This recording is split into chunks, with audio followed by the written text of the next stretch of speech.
Imagine a world at its dawn, where the earth is still untouched, and the echoes of paradise linger in the hearts of its first dwellers. In this new and tender world, Adam, the first human being, walks the land. He carries within him both the promise of beginnings and the sorrow of loss. He has known the sweetness of family and the agony of death. His beloved son, Habil, was taken from him in a moment of envy and uncontrolled rage. The loss of a child, no pain compares. Adam's soul is heavy with grief, a burden nearly too great to bear. Yet even in this shadow of sorrow, a glimmer of light emerges. By his boundless mercy, Allah grants Adam another son, a gift so precious that his very name, Sheath, means gift. But Sheath is more than a replacement for what was lost. He is a symbol of hope, a sign that even after the deepest wounds, healing can come. His birth is a comfort to both Adam and Hawa, a reminder that Allah's wisdom is always at work, even when the world feels broken. The arrival of Sheath marks not just a new life, but the beginning of a new chapter in the story of humanity, one filled with potential for healing, guidance, and the continuation of a noble legacy. From his earliest days, Sheath is different. There's a quiet wisdom in him and an instinctive pull toward righteousness. Adam, recognizing this rare purity, devotes himself to nurturing his son, passing down the knowledge only the first human could possess, lessons of paradise, the angels, the divine commandments, and the consequences of straying from Allah's path. Sheath learns not only through stories, but through the example of his father's unwavering faith and endurance. As he grows, he becomes a source of solace and strength for Adam, easing the ache of the past and filling their home with renewed hope. The bond between Adam and Sheath is deep and unshakable, forged through shared sorrow, strengthened by shared purpose. Sheath's character reveals itself through his actions. Obedient, respectful, eager to learn, he embraces his father's teachings, never forgetting the mistakes of those before him, and remains steadfast in his worship of Allah. Recognizing the clarity of Sheath's heart, Adam entrusts him with a sacred responsibility to guide the family, to keep them grounded in faith, and to remind them of their duties to their Creator. Sheath takes this mission to heart, offering gentle advice and wise counsel to his siblings, nephews, and the generations that follow. He becomes a beacon of guidance, a living example of devotion, justice, and unity. With time, Sheath's influence only deepens. He is not just Adam's son, but a leader who brings people together, resolving conflicts with compassion and fairness. Under his guidance, Adam's descendants enjoy a period of harmony, bound by their shared belief and commitment to the path of truth. Sheath's wisdom and integrity earn him universal respect, and he becomes known not only as a leader, but as a prophet and messenger of Allah. Through his life and teachings, Sheath keeps the memory of paradise alive. He ensures that the lessons of the past are not forgotten, that the light of divine guidance continues to shine across generations. In Sheath, the legacy of Adam reaches its purest form, a legacy of faith, perseverance, and unwavering devotion to Allah. Yet, as time moves forward and the children of Adam multiply, cracks begin to form in their unity. The world is still young, but the seeds of division have begun to sprout. Among Adam's sons, one in particular stands apart, Habil, later known as Cain. Unlike his brother Sheath, whose soul is gentle and faith unwavering, Habil is restless. He carries within him a storm, pride, discontent, and an unquiet heart. Habil was consumed by a hunger for more power, more freedom, more of what he did not yet possess. He could never be satisfied, no matter what he had. This restless spirit became a wedge between him and his family, driving him further away not just in distance, but in heart and soul. Eventually, Habil made a fateful decision, one that would alter the course of human history. Gathering around him a group of like-minded followers, those who shared his defiance and discontent, he left the mountainous home where Adam and Sheath's people lived. They descended into the lowlands and open valleys, seeking a life unbound by the guidance of their father and the wisdom of the righteous. But this move was not just a change in landscape. It marked the beginning of a deep divide. What began as physical separation soon became a spiritual and moral chasm that would shape generations to come. Sheath and his people remained in the mountains, steadfast in their commitment to the teachings of Adam. They lived simply, devoted to Allah, guided by the principles of justice, obedience, and unity. In stark contrast, Habil's group began forging a new way of life, one increasingly disconnected from divine guidance. Slowly, they drifted from the truth, creating customs and practices of their own. Allah, in his infinite wisdom, commanded Sheath and his followers not to intermingle with those who had strayed. It was a clear, deliberate instruction, one meant to preserve the purity of faith and shield them from corruption. Over time, the differences between the two communities grew more pronounced. It was said that among Sheath's people, the men were striking in their appearance, while the women were plainer. In contrast, the women among Habil's descendants were known for their beauty, while the men were less so. Though seemingly superficial, these differences became symbols of deeper spiritual divergence, outward signs of two diverging paths. The mountains and valleys became more than just geographical spaces. They embodied the choices each group had made: obedience versus rebellion, devotion versus indulgence, truth versus temptation. Yet, the story of humanity is never straightforward. Temptation never rests, and evil does not sleep.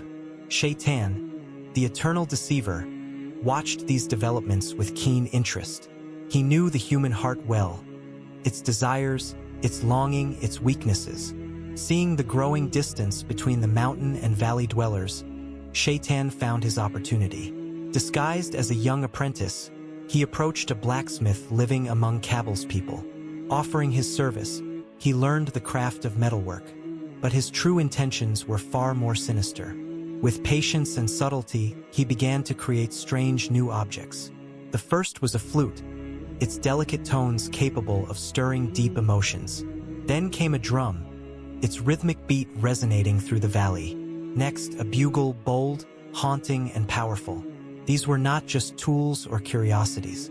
They were carefully crafted distractions, designed to captivate the senses and draw attention away from Allah. The people of the valley were enchanted. They had never heard such sounds. Soon, gatherings began to form around Shaitan as he played. What began as curiosity grew into fascination.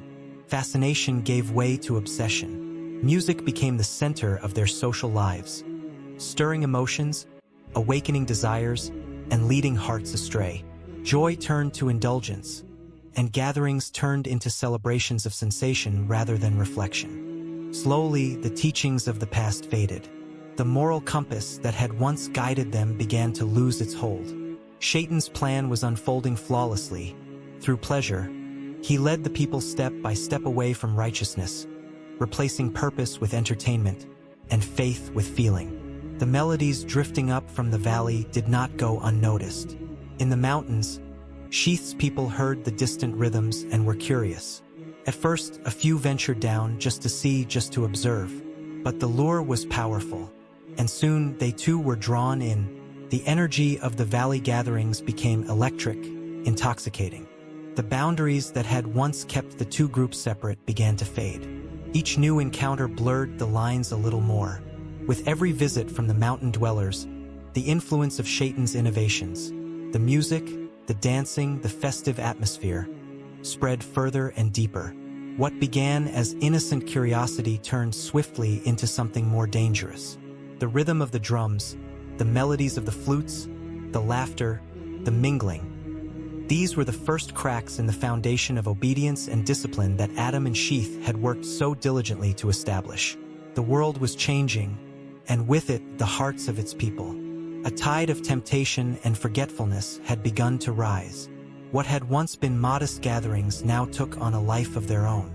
The youth, especially, were drawn in, eager for something new, something thrilling. At first, they came from the mountains only to observe, standing on the edges, hesitant but curious. But the allure of the music was too powerful. The melodies whispered promises of freedom, of joy, of escape from the old ways. As young men from Sheath's people ventured closer, they found themselves face to face with the daughters of Habil's followers. These women were bold and striking in their beauty, unburdened by the restraint that still lingered in the hearts of the mountain dwellers.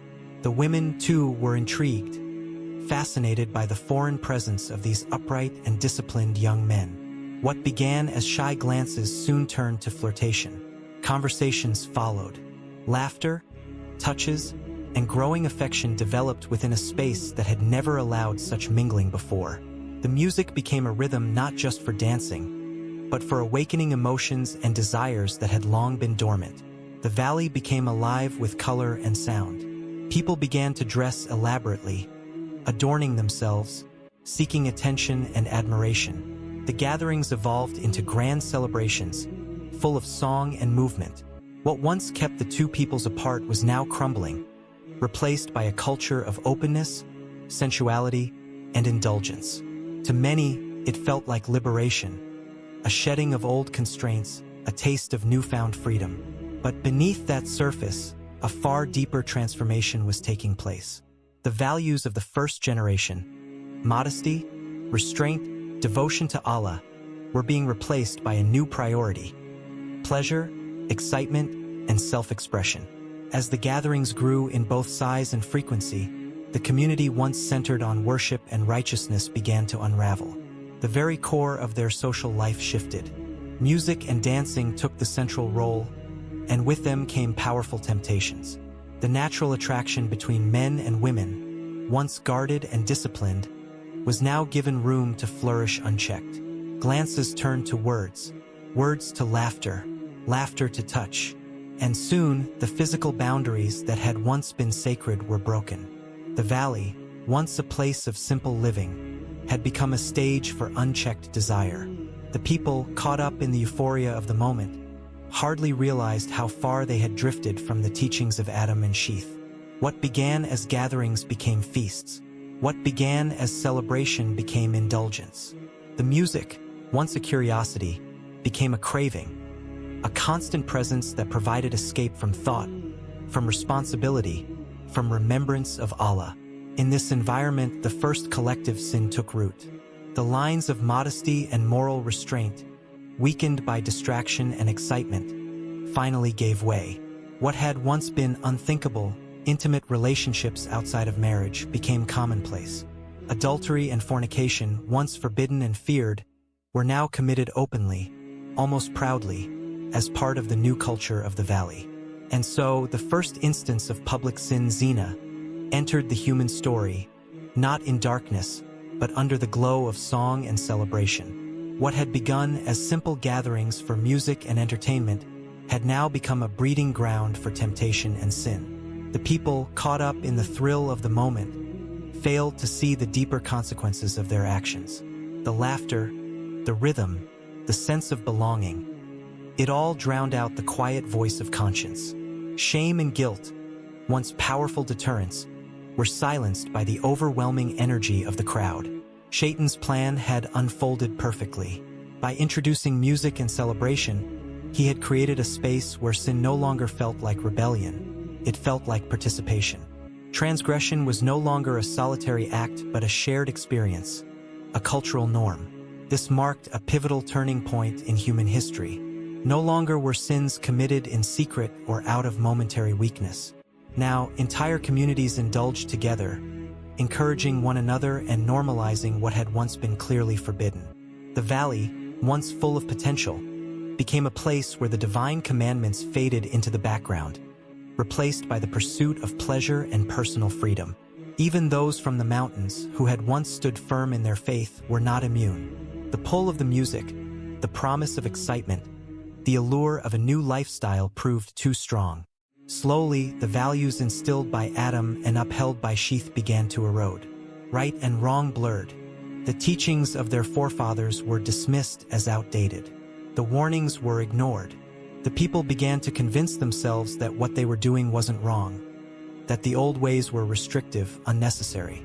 With each passing gathering, the parties grew grander, the behaviors more shameless, and the sins more open. The valley, once a land of promise, became a symbol of both human creativity and human downfall.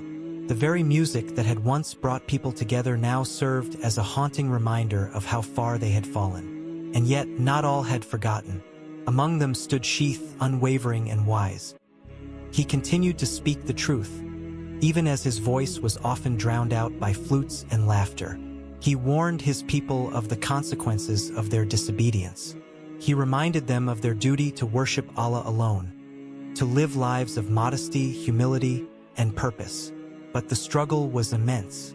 Temptation had become entertainment. Sin had become celebration. And Sheath's words, though spoken with love and urgency, were met with indifference or resistance.